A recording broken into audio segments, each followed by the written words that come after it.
Hello guys, आज हम एक मसाबा ब्लाउज की कटिंग करेंगे 32 साइज में। जो इमेज आप देख रहे हो ये हाई नेक वाला है, यानी पीछे से ये नॉर्मल नेक है। और दूसरा ये इमेज देख रहे हो ये डीप नेक है पीछे से। आज हम डीप नेक वाले की कटिंग करेंगे। कटिंग मैंने दोनों का करके पहले दिखाया है। मेरा मतलब है जो नॉर्मल बैग होता है उसका और जो डीप नेक बैग होता है उसका, दोनों का मैंने किया है। आज मैं डीप नेक का ही कटिंग करके आपको दिखाने वाला हूँ। आज 32 साइज में करके दिखा रहा हूँ क्योंकि इसके लिए बहुत फरमाइश आ रहा है मुझे। क्योंकि ऐसा ज़रूरी नहीं है कि हर साइज़ के लिए अलग अलग वीडियो बनना चाहिए। मैं जो बताता हूँ तरीका उसको मेजरमेंट के हिसाब से फॉलो करके आप बना सकते हो। तो दो इमेज आपने देखा, ये तीसरा देखिए, यानी कि अलग अलग तरीक़ों से बनाया हुआ है। आप जैसे चाहिए वैसे बना सकते हैं। इसको भी देख लीजिए, इसका बैक नेक डीप है, ये भी देख लीजिए किस तरह का है। तो हम डीप नेक में ही करेंगे, आपको दिखाते हैं किस तरह किया जाता है। चलिए वीडियो शुरू करते हैं। तो सबसे पहले एक पेपर ले लेंगे, सीधा मार्किंग करेंगे। ये हमारे शोल्डर का मार्किंग है। इसी मार्किंग से लेंथ और डॉट पॉइंट का लेंथ लेना है। तो देखिए मेजरमेंट मैं लिख के दिखा रहा हूँ जो मेरे पास आया है। ये किसी के फरमाइश पे ही बना रहा हूँ। वैसे मैंने दो दो तीन तीन मसाबा ब्लाउज ऐसे कटिंग करके दिखाया है, लेकिन आज 32 साइज़ का दिखा रहा हूँ। तो देखिए किस तरह से मैं कर रहा हूँ। लेंथ का निशान लगाया, डॉट पॉइंट का लेंथ नहीं है। मैं अपने हिसाब से 9 इंच पे लगा रहा हूँ। 8 हाफ पे भी लगा सकते हो, 9 पे भी लगा सकते हो। अंदाज से लगाना है तो, और नहीं तो आपने बॉडी का मेजरमेंट लिया है तो उसके हिसाब से कर लेना। अभी देखिए यहाँ पे दोनों निशानों को मैं बड़ा कर रहा हूँ, यानी जो भी लेंथ का निशान है वो और डॉट पॉइंट का निशान है वो, दोनों को मैंने इस तरह से लाइन कर दिया। अभी शोल्डर नापेंगे। शोल्डर आपने 12 इंच दिया है, लेकिन 12 इंच नहीं होगा, ये कम है। ये कम से कम 14 इंच का शोल्डर होना चाहिए। तो मैं 14 इंच के हिसाब से यहाँ पे 7 पे निशान लगा रहा हूँ। इस तरह से आपको निशान लगाना है। 1 इंच शोल्डर को डाउन करना है। और नेक की ब्रॉडिंग यहाँ पे 2.75 पे भी लगा सकते हो, 2.5 पे भी लगा सकते हो। इसलिए कि ये साइज़ छोटा है तो 2.5 पे भी लगाओगे तो चलेगा। तो दोनों में जो समझ में आएगा वो लगा लेना, कोई प्रॉब्लम नहीं है। इस तरह से दोनों निशान लगाने के बाद में हम शोल्डर का स्लोप दे देंगे। तो देखिए किस तरह मैंने दिया है, इस तरह से शेप देना है। अभी आर्मोल का लेंथ यहाँ उतारेंगे। तो आर्मोल का लेंथ देखिए मैं 6 हाफ पे लगा रहा हूँ। 6 पे भी लगा सकते हो। वैसे मैं हमेशा 7 पे बताता हूँ, लेकिन इसलिए मैं ऊपर लगाया हूँ कि आर्मोल का मेजरमेंट भी बहुत कम है, साइज़ भी इसका छोटा है। तो इसके हिसाब से मैं वहीं पे एक निशान लगा दिया। यहीं पे हमारा अपर चेस्ट आएगा, इसी निशान पे। तो जो भी आपका अपर चेस्ट है मेजरमेंट के हिसाब से उसको 4 से डिवाइड करके निशान लगाना है। और हाफ इंच बढ़ा के निशान लगाना है जैसे मैंने लगाया है। अभी शोल्डर हम माइनस करेंगे डीप नेक के लिए, बैक डीप है इसके लिए। तो यहाँ पे देखिए 1.5 इंच माइनस करना है। यानी कि मैंने जो 7 इंच पर निशान लगाया था उससे 1.5 इंच माइनस मैंने कर लिया। अब ये जितना यहाँ पे बचा है उससे 1/4 इंच अंदर की तरफ करके इस तरह से एक निशान लगाएंगे। ये निशान 3.5 पौने 4 जहाँ भी लगाना है आप लगा सकते हो। साइज कम है तो यहाँ पे 3.25 3.5 पे लगा लेना। वैसे मैं 4 पे लगाता हूँ, साइज छोटा है इसलिए मैंने यहाँ पे 3.5 पे लगाया है। अभी हम डॉट पॉइंट का सेंटर निकालेंगे। तो मैं हमेशा बताता हूँ कि जो भी आपका फुल वेस्ट है उसको 10 से डिवाइड करने के बाद में जितना होता है उससे 1 पॉइंट माइनस पे लगाया जाता है। लेकिन वो बड़े साइज़ों के लिए होता है जो 34 के ऊपर होते हैं। लेकिन इसका मैं बता रहा हूँ कि जो भी 28 से लेके और 34 तक जो भी साइज़ है आपको 3.25 पे ही निशान लगाना है। इससे कम पे बिल्कुल नहीं लगाना है। मेरा मतलब है कि 28 का साइज़ हो, 30 का साइज़ हो, 32 का साइज़ हो या 34 का साइज़ हो, 3.25 इंच पे ही यहाँ पे निशान लगाना है। ये सेंटर का, यानी कि दोनों बस्ट का जो सेंटर होता है इसका 3.25 पे ही लगाना है। देखिए मैं 3.25 पे ही लगा रहा हूँ। इससे अगर कम ज़्यादा लगाओगे तो बैठेगा नहीं, कप्स बिल्कुल नहीं बैठेंगे। तो इतने पे ही आपको लगाना है। तो देखिए मैंने उतने पे लगाया और यहाँ पे आके 0.25 इंच माइनस, यानी 3/4 इंच माइनस करके वेस्ट पर निशान लगाया। अब लेंथ का जो निशान है उससे 1/4 नीचे की तरफ करके एक निशान लगाना है। ये निशान इसलिए लगाया जाता है ताकि हम डार्ट को जब जॉइंट मारें या प्रिंसेस कट को जॉइंट मारें तो वहाँ पे गड्ढा ना पड़े, बराबर सीधा दिखाई दे। अब हम सारे निशानों को इस तरह मैच कर देंगे और एक शेप दे देंगे प्रिंसेस कट का। तो देखिए किस तरह मैं दे रहा हूँ। इस तरह से आपको शेप देना है, बिल्कुल इसी तरह से देना है। बिल्कुल आसानी से ये शेप लग जाता है, कोई प्रॉब्लम नहीं है। अभी आप देखते हो कि मैं फ्रेंच करवा वगैरह का इस्तेमाल बिल्कुल नहीं करता हूँ। आर्मोल का डार्ट यहाँ पे 0.25 का लगाएंगे क्योंकि अपर चेस्ट चेस्ट में 1 इंच का फ़र्क है। 1.5 इंच का फ़र्क है तो भी आपको 0.25 इंच लगाना है। 1 इंच का फ़र्क है तो भी आपको 0.25 इंच का डार्ट लगाना है। आधा इंच का फ़र्क है तो भी आपको 0.25 इंच का डार्ट लगाना है। अपर चेस्ट और चेस्ट सेम है तो भी 0.25 इंच का डार्ट लगाना है। अगर चेस्ट से अपर चेस्ट ज़्यादा है तो भी आपको 0.25 इंच का ही लगाना है। ये सब आप लोग लिख के रख लो। ये जो जो मैं पॉइंट बता रहा हूँ ये ज़रूरी है आप लोग के लिए जानकारी रखना। अभी देखिए यहाँ पे नाप के मैं देख रहा हूँ आर्मोल कितना आ रहा है। तो इस तरीके से नाप के चेक कर लेना है। तो मेजरमेंट 14 इंच मिला है तो ये ज़्यादा हो रहा है। तो इस तरह ऊपर निशान लगा के हम छोटा कर लेंगे। तो मेजरमेंट के हिसाब से ये 14 इंच मेजरमेंट जिन्होंने दिया है उन्होंने दिया, उसके हिसाब से मैं देखिए इस तरह से ऊपर कर लिया। अब करने के बाद मैंने आर्मोल का शेप लगा दिया। वापस चेक करना है तो कर सकते हो। ये थोड़ा 14 इंच मुझे कम लग रहा है, थोड़ा ज़्यादा होना चाहिए हल्का सा। तो देखिए मैं इस तरह किया हूँ तो 14 हाफ के करीब आया है। तो इस तरह से मैं अपने हिसाब से थोड़ा बढ़ा के ले लिया हूँ। आपको कम करना होगा तो कर सकते हो, कोई प्रॉब्लम नहीं है। ये मेजरमेंट में आ गया तो देखिए किस तरह से मैंने प्रिंसेस कट का शेप लगा दिया है। इस तरह से लगा लेना है। अभी हम देखेंगे इसमें डाट कितना आएगा, यानी वेस्ट वाला। तो देखिए जो भी आपका वेस्ट है उसको 4 से डिवाइड करके यहाँ पे निशान लगाना है। तो 27 है, तो देखिए मैं कितने पे लगा रहा हूँ। इस तरह से उतने पे निशान लगाना है और पौना इंच के करीब बढ़ा के निशान लगाना है डाट के लिए। 1 इंच भी लगा सकते हो लेकिन पौना इंच इनफ रहेगा, साइज़ छोटा है। तो इस तरीके से देखिए मैं निशान लगा के और अपर चेस्ट का जो अंदर का लाइन है वो और जो मैंने वेस्ट का निशान लगाया उससे मिला के चेस्ट के सामने एक निशान लगा लिया। और जितना भी ये बीच का हिस्सा मैंने नापा है उस तरह से घुमा के और जो भी आपका फुल बस्ट है उसका हाफ करके यहाँ निशान लगाना है। तो इस ब्लाउज में लूजिंग नहीं देना चाहिए, लेकिन आपको देना है तो टोटल 1 इंच का या हाफ इंच का दे सकते हो। तो देखिए मैं यहाँ पे बढ़ा के निशान लगाया हूँ। लगाने के बाद में ये दोनों निशानों को मिलाएंगे, अपर चेस्ट वाले को और चेस्ट वाले को, और उसके बाद एक सीधा लाइन लगा देंगे। जैसे मैंने लगाया इस तरह से लगा लेना है। उसके बाद हम जो भी सेंटर का पार्ट है यहाँ का वेस्ट का, यानी सेंटर पार्ट है, उतना हम उस तरफ माइनस करेंगे। अब माइनस करने के बाद में जो भी आपका वेस्ट है उसको 4 से डिवाइड करके वहाँ पे निशान लगाएंगे। तो इस तरह से जहाँ निशान ये आ रहा है और बीच में जितना बच रहा है उतना हमारा डाट निकल जाता है। तो इस तरह से डाट जितना चाहिए उतना निकल जाता है आसानी के साथ में। और जब ये डाट निकल जाए तो इस तरह से आपको प्रिंसेस कट का शेप दे देना है, जैसे मैंने अभी दिया है। तो इस तरीके से देना ज़रूरी है। अभी नाप के दिखा रहा हूँ, ये 3.25 इंच का डाट आया है। तो इस तरीके से जो भी डाट आना होता है वो अपने आप आ जाता है। और इस तरह से कटिंग करके ट्राई कर सकते हो, परफेक्ट फिटिंग के साथ आता है। बस बॉडी का मेजरमेंट परफेक्ट होना चाहिए, उसके हिसाब से बराबर आएगा। अभी देखिए सेंटर का पार्ट मैंने इस तरह से डाट के लेंथ को नापा, यानी सेंटर वाले पार्ट का वही हमारे साइड वाले का जाएगा। तो जितना ये हमारा लेंथ इधर का है उतना ही उधर का होना चाहिए, ताकि हम ज्वाइन करें तो छोटा बड़ा ना आए। तो देखिए इस तरह से मैंने निशान लगाया। अब यहाँ पे 1.25 इंच भी शॉर्ट कर सकते हो और 1.5 इंच भी शॉर्ट कर सकते हो। छोटा साइज है तो 1.25 इंच भी करोगे तो चलेगा, 1 इंच भी चल जाएगा, ऐसा कुछ नहीं है। बहुत लोग यहाँ बोलते हैं 1.5 इंच हम उठाते हैं तो बैक शॉर्ट हो जाता है। अगर शॉर्ट होता है तो यहाँ पे कम ऊपर की तरफ ले लो तो कोई प्रॉब्लम नहीं होगा। और इस तरह से निशान लगाने के बाद देखिए मैं वेस्ट की लाइन बंद कर दिया। तो इस तरीके से हमारा निशान कंप्लीट हो गया। अब नेक का निशान लगाएंगे। तो नेक का निशान देखिए मैं लगा रहा हूँ 6 हाफ पे, यानी जो मेजरमेंट मिला है उसके हिसाब से मैं फॉलो करके कटिंग कर रहा हूँ। अभी देखिए नेक का शेप लगा रहा हूँ। अभी मसाबा ब्लाउज में इसको कन्वर्ट करेंगे। तो किस तरह करेंगे वो देख लीजिए। तो देखिए यहाँ पे शोल्डर शेप जितना भी रखना है, 1 इंच रखो, 2 इंच रखो, आधा इंच रखो, जो भी रखना है रख सकते हो। शोल्डर बिल्कुल नहीं गिरेगा, आप आजमा के देख सकते हो। बहुत लोग बोलते हैं कि यहाँ पे शोल्डर जितना ब्रॉड रखेंगे वो शोल्डर नहीं गिरेगा। शोल्डर आधा इंच भी रखोगे तो नहीं गिरेगा, गारंटी के साथ बोल रहा हूँ मैं। तो इस तरीके से देखिए मैंने जो लगाना है वो लगा लिया। आपको चौड़ा पतला करना है तो कर सकते हो। मैं 2 इंच का लगाया हूँ और इस तरह से शेप दे रहा हूँ। तो देखिए किस तरह से मसाबा ब्लाउज का इस तरह से शेप दिया जाता है, ये मैंने एक आइडिया के लिए लगा लिया।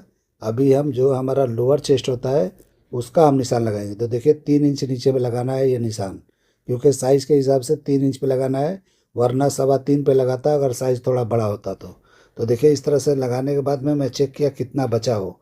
तो इस तरह से अगर आपको सीधा बेल्ट रखना है तो इस तरह से बराबर पे निशान लगाना है, और आपको इस तरह से अलग शेप देना है वो मैं अभी बताऊंगा। तो उस तरह से आप दे सकते हो। अभी मैं बराबर पे ही निशान लगा के आपको दिखा रहा हूँ। तो बेल्ट का चौड़ाई मैंने एक जैसा दोनों तरफ रख लिया है और उसके बाद ये शेप देंगे। तो ये शेप आप अपने हिसाब से दे सकते हो। ये ऐसा कटिंग है कि आप अंदर मारोगे शेप या बाहर ले जाओगे कोई प्रॉब्लम नहीं होगा। ऐसा नहीं है कि ये छोटा बड़ा हो जाएगा तो कटोरी आपकी नहीं बैठेगी, ऐसा कुछ भी नहीं है। जो मैं कटिंग बताता हूँ इसमें ये शेप कहीं भी ले जा सकते हो, कोई दिक्कत नहीं आने वाला है। मैं अपने हिसाब से लगा लिया और उसके बाद देखिए मसावा ब्लाउज का एक कट का निशान लगा रहा हूँ। ये छोटे से ही गैप पे लगाना है, अगर बड़ा लगाते हो तो ये बहुत ज़्यादा फैल जाता है। जो इमेज मैं आपको दिखाया था ये इमेज देख लो किस तरह से फैला हुआ है। तो मैं थोड़ा सा गैपिंग पे लगाया हूँ ताकि जब हम आर्मोल का डाट वगैरह लगाएंगे तो ये प्रॉपर अपनी जगह पे जितना चाहिए उतने पे बैठ जाएगा।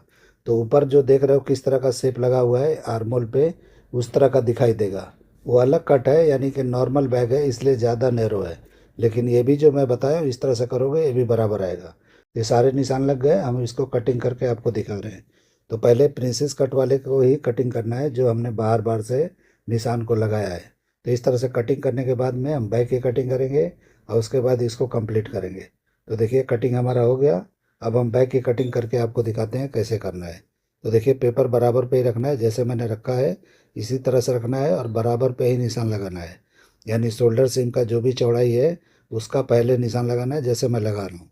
तो इसमें शोल्डर ऊपर की तरफ नहीं बढ़ाना है, ये नॉर्मल बैग नहीं है, ये डीप नेक है। तो इस तरह से जितना पेपर है उतने पे ही लगाना है। और इस तरह से अपर चेस्ट का निशान लगाना है जो अंदर वाला हिस्सा है, यानी जो हमने 4 से डिवाइड किया था उस पर लगाना है। जो हमने हाफ इंच बढ़ाया था उस पर नहीं लगाना है। अभी साइड सिम को इस तरह से बराबर कर लेंगे, यानी जो हमारे फ्रंट का साइड है वही हमारे बैक का साइड का लेंथ होना चाहिए। तो इस तरीके से जब ज्वाइंट करेंगे तो छोटा बड़ा नहीं आएगा। इस तरह से निशान लगने के बाद में जो हमारा निशान ये नीचे लगा है ये हमारे लेंथ का निशान हो गया, यानी बैक के लेंथ का। तो यहीं पे मैं देखिए मैं निशान लगा के आपको दिखा रहा हूँ। इस तरह से 2 निशान लगाना है क्योंकि हमको डाट भी लगाना है। तो इस तरीके से 2 निशान लगा लिया। अभी हम वेस्ट का निशान लगाएंगे। तो जो भी हमारा वेस्ट है उसको 4 से डिवाइड करके निशान लगाना है और 1.25 इंच के करीब बढ़ा के डाट के लिए निशान लगा लेना है। अपर चेस्ट चेक करेंगे तो देखिए ये ज़्यादा आ रहा है हल्का सा, तो थोड़ा अंदर की तरफ यहाँ पे कर लेना है। और डीप नेक जा रहे हो तो और भी हाफ इंच अंदर कर सकते हो। तो ये 10.5 जो मेजरमेंट मिला है साइज़ के हिसाब से ये डीप नेक में ही जाता है। ये डीप नेक है तो मैं हाफ इंच माइनस करके यहाँ दिखा रहा हूँ। अगर आप डाट यहाँ पे लंबा लगाओगे और डाट को क्लोज करोगे तो इस तरह से जो मैंने अभी अंदर किया आपको नहीं करना है। लेकिन मैं पहले निशान अंदर की तरफ लगा के दिखाता हूँ, डाट की कटिंग करके भी दिखाऊंगा और डाट को क्लोज करके भी आपको दिखा दूंगा। तो देखिए इस तरह से साइड मैंने बंद कर लिया। अभी शोल्डर माइनस और हाफ इंच इसमें से कर लेना है, यानी डीप नेक है ये तो इस तरह से हाफ इंच और माइनस कर लेना है। और शोल्डर सीम की जो ब्रॉडिंग हमने पहले रखा था उसी को बराबर यहाँ पे रख लेना है। तो देखिए हाफ इंच ये और अंदर आ जाएगा। तो इस तरह से जो भी ब्रॉडिंग है शोल्डर का यानी फ्रंट का उतना ही होना चाहिए। और ये निशान थोड़ा सीधा कर देना है, देखिए किस तरह मैं कर रहा हूँ। इस तरह से शोल्डर सीम को थोड़ा स्ट्रेट कर देना है, नेक की तरफ जो पॉइंट बन रहा है उसको ख़त्म कर देना है। क्योंकि जब ज़्यादा भागेगा तो ये ज़्यादा क्रॉस हो जाएगा, तो इसलिए आपको यहाँ पे थोड़ा सीधा कर लेना है। आर्मोल का शेप देखिए कैसे मैंने दे दिया, इस तरह से आपको दे देना है। अभी नेक का निशान लगाएंगे तो 10 हाफ पे निशान लगाना है, जैसे मैं नाप रहा हूँ इस तरह से नापना है। और उसके बाद 10 हाफ पे निशान लगा लेना है, यानी जो डीप नेक है। उसके बाद इस तरह से जो भी नेक है आप यहाँ पे नेक का शेप दे सकते हो। तो मैं राउंड दे रहा हूँ, आपको जो भी लगाना है लगा सकते हो। तो इस तरह से राउंड नेक का शेप मैंने दे दिया। अगर ये शेप बराबर नहीं है तो दोबारा इसको सही कर सकते हो या कटिंग में भी सही कर सकते हो, आपकी मर्जी है। ऐसा कुछ नहीं है कि जो लगाए हो वही कंप्लीट है। आप अपने हिसाब से शेप कम ज़्यादा करके लगा सकते हो, जो आपको बेहतर लगे वो निशान आपको कंप्लीट कर लेना है। तो ये निशान लगने के बाद में हम कटिंग कर लेंगे। उसके बाद डाट की कटिंग करके दिखाते हैं, क्लोज करके दिखाएंगे। और डाट को बड़ा मार के छोटा मार के दोनों तरीके आपको दिखाता हूँ। और उसके बाद में डाट को क्लोज करके भी आपको दिखाता हूँ कैसे करना है। तो बैक की कटिंग कंप्लीट हो गई, अभी नेक की कटिंग कर लेंगे। तो आपके अगर निशान आपने लगाया है और बराबर नहीं है तो कटिंग में भी सुधार लो। जैसे हम कटिंग कर रहे हैं तो यहाँ पे भी आप जो भी शेप इधर उधर करना है तो कर सकते हो। ऐसा नहीं है कि मार्किंग जहाँ आपने किया है उसी पे करना ज़रूरी नहीं है। आपको शेप बेहतर नहीं लगता है मार्किंग का तो आप कटिंग में भी सुधार सकते हो। अभी ये देखिए डाट लगा के दिखा रहा हूँ, तो इस तरह से डाट की कटिंग करना है और उसके बाद में क्लोज करना है। तो देखिए कितना ये उठ रहा है, यानी कि ये बराबर नहीं है।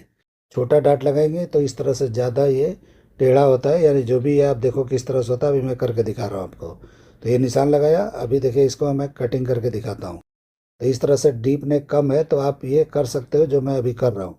डीप नेक ज़्यादा है तो इस तरह से आपको नहीं करना है जैसे मैं बता रहा हूँ। अभी डाट के लेंथ को आपको यहाँ पे बढ़ा लोगे तो भी चलेगा, लेकिन ये ढीला आएगा। अभी मैं यहाँ पे डाट क्लोज करके दिखाता हूँ। देखिए डाट को यहाँ पे क्लोज करेंगे, जब हम डाट मारेंगे कपड़े में तो इस तरह से ढीला ढीला नेक आएगा और नेक का शेप भी बिगड़ा हुआ दिखाई देगा।